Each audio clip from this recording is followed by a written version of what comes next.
किशोरी पेडणेकरांचा प्रयत्न आणि त्या ठिकाणी आता ममता बॅनर्जीचा प्रयत्न हा मला आता का कुणास ठाऊक एकच वाटायला लागलं आहे. मी किशोरीताईंना अजूनही मला वाटतं त्या मानसिकतेतून आलेलं नाही की मी आजही विरोधी बाकावरती बसलेली आहे आणि म्हणूनच त्यांना खुर्चीकडे जाण्याची परत लालसा तयार झालेली आहे. पण त्या खुर्चीकडे गेल्यावरती त्या उभ्या राहतात, त्यांना लक्षात येतं की अरे हो, मी आता महापौर नाही, विरोधी पक्ष नेते आहेत, की ते परत येतात. तर हे असे जे खेळ आहेत ते विरोधकांकडनं सुरूच राहणार, पण ते त्यांनी मान्य करायला पाहिजे. इथे कामं चालू होती, मुंबई महानगरपालिकेचेच काही महत्त्वाच्या विषयांवरती माझ्या मीटिंग्स चालू होत्या, ज्या करणं पण गरजेच्या होत्या फार. आणि त्याचबरोबर पश्चिम बंगालचा जो यशस्वी असा रिझल्ट आमच्या भारतीय जनता पक्षाच्या माध्यमातून आमच्यासाठी तो ऐतिहासिक रिझल्ट होता.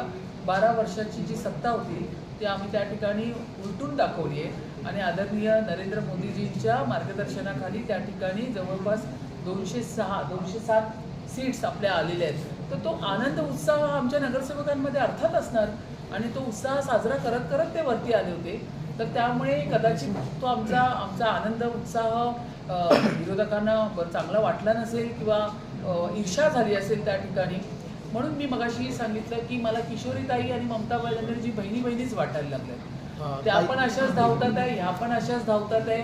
त्याही आता त्या पश्चिम बंगालमध्ये हरल्यानंतर त्याही पॅनिक होताना दिसतील. वेगवेगळे विविध व्हिडिओज त्यांची आता तुम्हाला दिसतील येणाऱ्या काळांमध्ये, कारण त्यांनाही ती 12 वर्ष असलेली सत्ता सहन नाही होणार. तर अशा पद्धतीने त्या पण तिथे धावतील.